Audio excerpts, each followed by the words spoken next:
Record dulu. Baik, ya, karena pembagian sudah selesai, sekarang saya akan membahas tentang pengantar mata kuliah pendidikan agama Islam 2, yaitu Ahlus Sunnah wal Jamaah.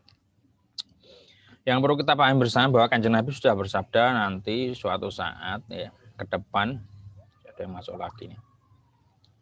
Umatku ini akan terpecah menjadi 73 golongan.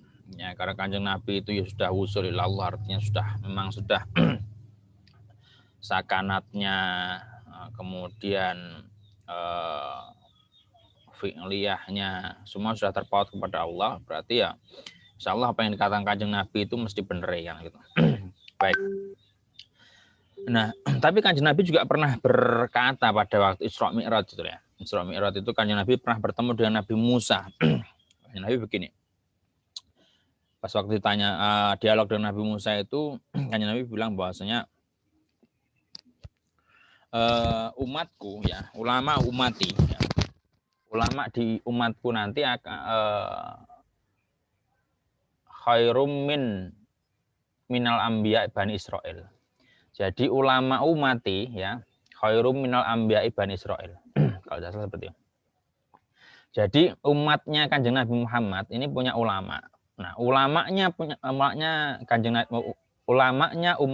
Nabi Muhammad itu kalau dibandingkan kualitas keilmuannya itu menyamai menyamai Anbiya itu menyamai nabi-nabinya Bani Israel ya, termasuk Nabi Musa ya, itu juga nabinya Bani Israel. Bani Israel itu bani yang luar biasa karena nabinya aja enggak 1-2 ya, banyak sekali nabi yang datang ke Bani Israel gitu. Makanya ketika ada nabi di luar Bani Israel, yaitu Kanjeng Nabi Muhammad, Bani Israel dapat terima. Bukan Mas Trimo Selamat ya. Jadi maksudnya tidak terima ketika ada nabi yang di luar dari garis keturunannya Yahudi katanya. Begitu. Baik. Umatnya Kanjeng Nabi ini memang luar biasa sekali ya. Karena kealimannya setara dengan nabi-nabinya Bani Israel, maka kualitasnya juga luar biasa, bahkan antara satu dengan yang lain mungkin punya pendapat yang saat itu ya mohon maaf sama-sama kuat mungkin begitu. Jadi akhirnya banyak sekali perpecahan. Baik.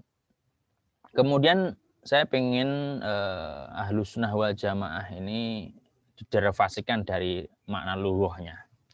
Jadi yang jelas ketika kita ngomong Ahlus Sunnah wal Jamaah, Ahlus Sunnahnya itu siapa? Siapa kira-kira Ahlus Sunnah itu? Ayo dijawab, di on kan ketuanya, ketua SI. Coba Mas Ahlus Sunnah itu.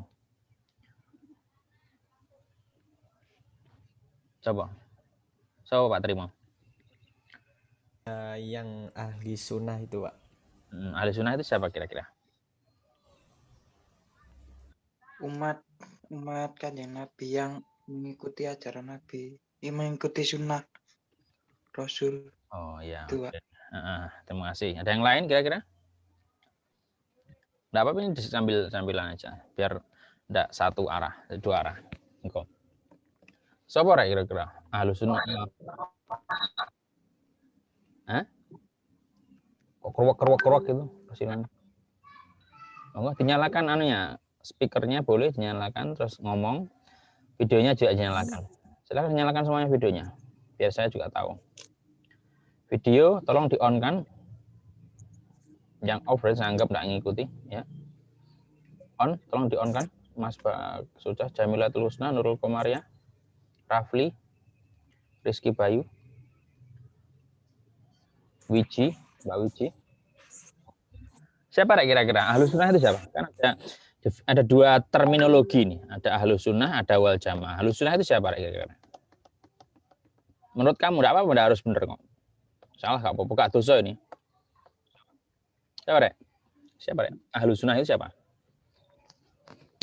Golongan yang mengikuti ajaran Nabi. Oke, ada yang lain? Secara terminologi dulu. Cukup? Teknologi. Nah, baik, 84. Kita selesai 8.40 ya. Baik, 10 menit ya sudah. Baik, Ahlus Sunnah wal Jamaah itu kalau kita derivasi dari makna terminologi, Ahlus Sunnah itu siapa? Ahlus Sunnah itu ya Kanjeng Nabi, Rek. Paham ya? Lah, wal jamaahnya Kanjeng Nabi itu siapa? Wal jamaahnya Kanjeng Nabi tentu adalah para sahabat. Paham maksud saya? Kan ada Ahlus Sunnah, ada wal jamaah. Jadi mengerti? Secara terminologi ya. Jadi Ahlus Sunnah itu berarti oh ya Kanjeng Nabi itulah Ahlus Sunnah. Wal jamaahnya adalah para sahabat. Nah, kemudian turun generasi selanjutnya adalah sahabat menjadi Ahlus Sunnah. Orang-orang yang menjadi panutan yang mengikuti sunnah Rasul. Kemudian wal jamaahnya siapa kira-kira kalau Ahlus Sunnahnya adalah sahabat? Tahu Rek? Mari ini sahabat apa? Setelah sahabat apa? Oke, betul. Tabiin. Ya, tabiin ya. Jadi ketika pasca Kanjeng Nabi tentu Ahlus Sunnah wal Jamaah itu adalah ya, Ahlus Sunnahnya adalah para sahabat, wal Jamaahnya adalah tabiin. Selanjutnya generasi selanjutnya adalah Ahlus Sunnahnya adalah tabiin, wal Jamaahnya adalah tabi'ut tabiin. Kan begitu. Sampai kita hari ini adalah Ahlus Sunnah siapa? Yaitu para kiai kita yang mengenalkan kita kepada sunnah-sunnahnya Kanjeng Nabi. Lah wal jamaahnya siapa ya kita? Ini wal jamaah. Yaitu orang-orang yang menganut sunnahnya Kanjeng Nabi. Jadi nanti untuk detailnya nanti bisa dibahas ketika materi di pertemuan kedua. Nanti saya jelaskan lagi. Baik. Jadi golongan ini ya tentu menjadi golongan yang sangat eksklusif. Artinya apa? Karena Kanjeng Nabi sudah bersabda bahwasanya ketika nanti sepeninggalan saya, ya umat itu akan terpecah. Nah, dan yang paling selamat siapa ya? Tentu yang Ahlus Sunnah wal Jamaah. Artinya orang-orang yang tetap mengikuti sunnah Kanjeng Nabi, ya baik fi'liyah, qaul, ya. Jadi sunnah yang bersifat perbuatan, pengucapan, takror dari ikrornya Kanjeng Nabi. Nah, jadi mereka lah yang akan selamat. Mereka ini siapa ini kok ramai?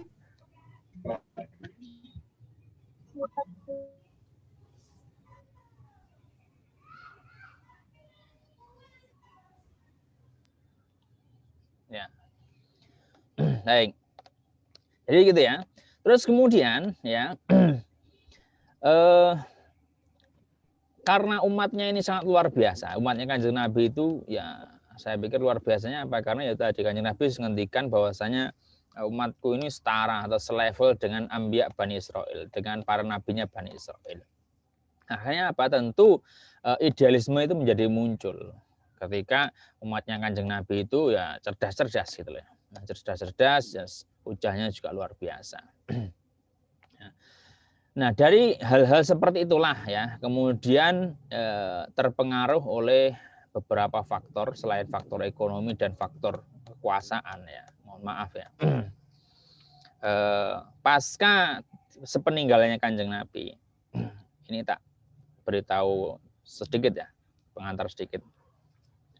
Jadi dulu itu waktu Kanjeng Nabi meninggal itu sahabat Umar itu kan enggak percaya. Enggak percaya itu bagaimana ya? Kan enggak masih enggak bisa menerima lah kalau Kanjeng Nabi itu meninggal. Akhirnya beliau bilang begini, sing sapa wonge atau sebarang siapa yang mengatakan Kanjeng Nabi wafat, tak antemi wong. Orangnya akan saya pukuli.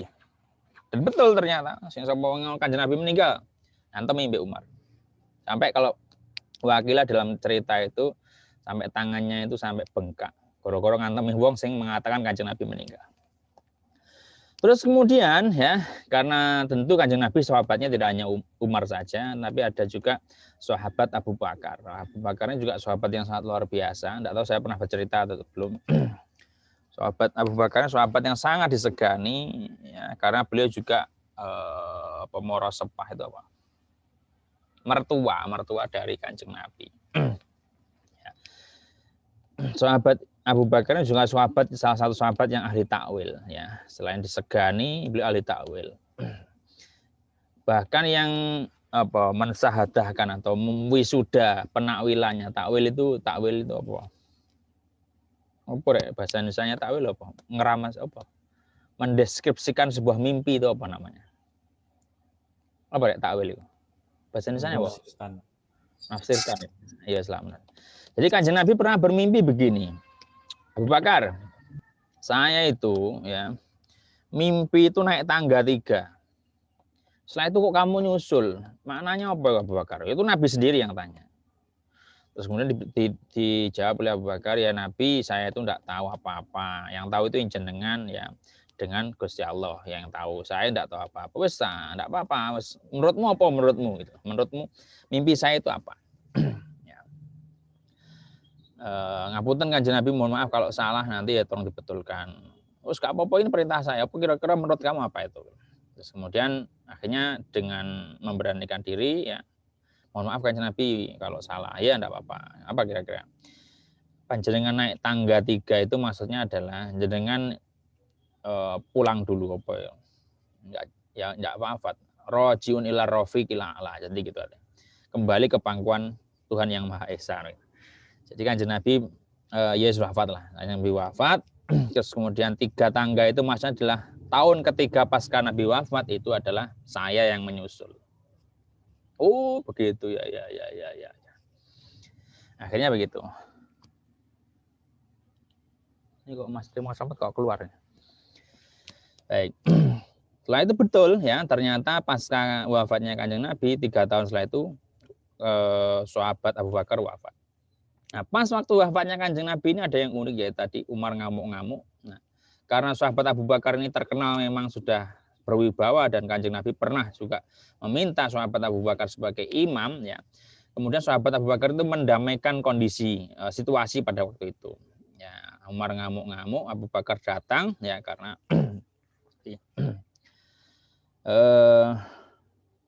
redaksinya kalau nggak salah begini. Saya agak lupa. Bahasa Indonesia aja ya.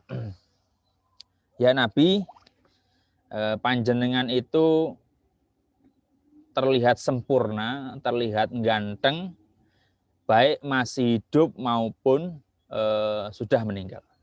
Jadi begitu. Pesannya Abu Bakar pas waktu Kanjeng Nabi meninggal dicium keningnya, kemudian beliau berkata seperti itu. Apa tuh namanya? Lupa ya. Pokoknya bahasa Indonesia seperti itu. Jadi panjenengan Nabi itu terlihat sempurna, terlihat ganteng, terlihat apik lah. Baik masih hidup maupun sudah meninggal. Nah, itu adalah isyarah yang diberikan sahabat Abu Bakar. Memang Kanjeng Nabi ini sudah meninggal. Kanjeng Nabi itu manusia. Nah, kemudian Kanjeng Nabi kenapa kok menunjukkan sifat basariyah ya. Jadi Kanjeng Nabi itu supaya tidak dikultuskan. Karepe itu seperti itu. Makanya dulu ketika zaman hidupnya Kanjeng Nabi itu pernah Kanjeng Nabi itu maem di depannya pintu itu pernah. Ya. Maem dengan buburnya mohon maaf ya, buburnya apa istilahnya bukan pembantu ya, apa abdin dalamnya Kanjeng Nabi itu pernah makan ya kayak manusia biasa lah maksudnya. Kenapa kok Kanjeng Nabi seperti itu? Karena ya takut dikultuskan. Jadi Nabi sebelumnya Kanjeng Nabi ini kan Nabi Isa. Nabi Isa ini sangat dikultuskan sekali oleh umatnya sampai menjadikan beliau sebagai Tuhan. Karena beliau tidak pernah sakit. Kemudian jarang ketok maem, tidak pernah, maksudnya tidak kelihatan kapan dia maem, ya tidak kelihatan. Tapi kalau Nabi tidak, memang diperlihatkan sifat basariah ya. Kanjeng Nabi ya punya istri, Kanjeng Nabi ya sempat nahan lapar, Kanjeng Nabi ya tahu maem bareng pembantune lah begitulah, tidak apa-apa. Terus kemudian Kanjeng Nabi juga meninggal begitu, artinya Nabi ini manusia itu supaya tidak dikultuskan. Terus kemudian pasca itu ya sahabat Abu Bakar ya, kemudian mungkin kalau sekarang itu konferensi pers gitu, depannya para jamaah. Depannya para jamaah itu redaksinya begini kalau nggak salah ya, bahasa Indonesia aja ya. Ini sudah jam kurang dikit.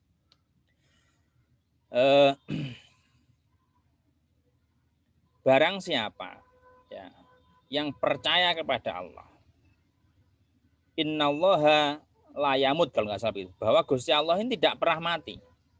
Ya. Terus kemudian kalau kita percaya kepada Kanjeng Nabi Muhammad, Kanjeng Nabi ini ya manusia biasa, dan Kanjeng Nabi hari ini rojiun ila rafiqlah, jadi kembali ke pangkuan yang Maha Esa, kan begitu. Artinya ini sahabat Abu Bakar ini pengen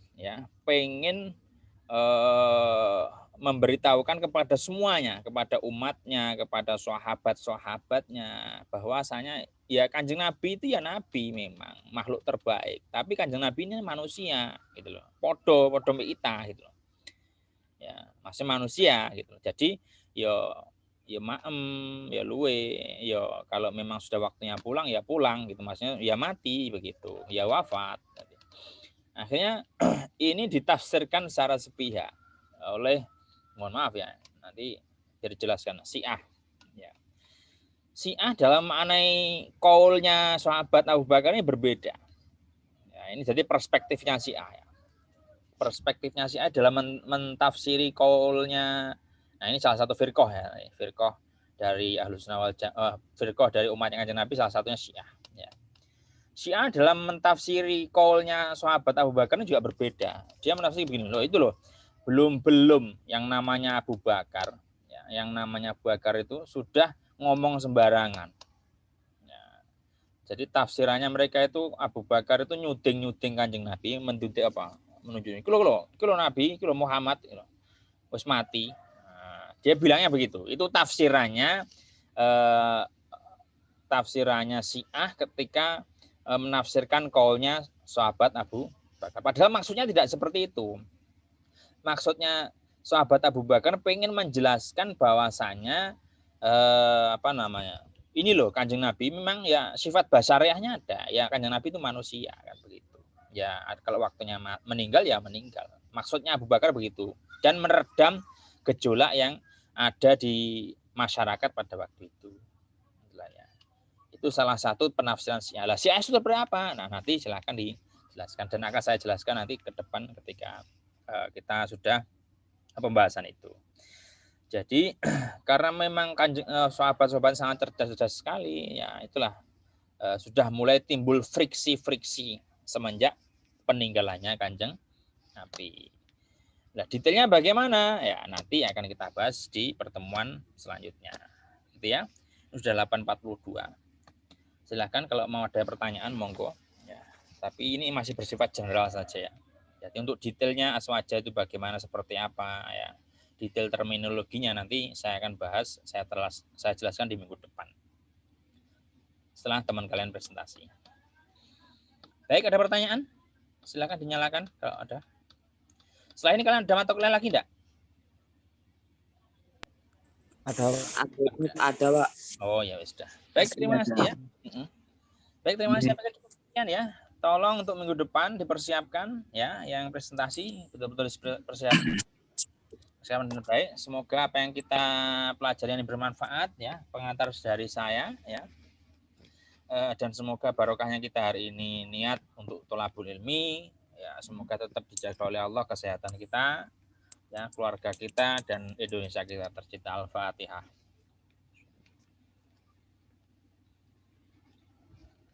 Baik, dari saya sekian. Ihdinas shiratal mustaqim wal muwaffiq ila aqwamit thoriq. Wassalamualaikum warahmatullahi wabarakatuh.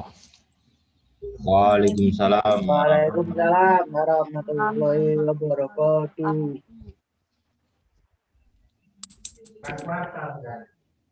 Bukan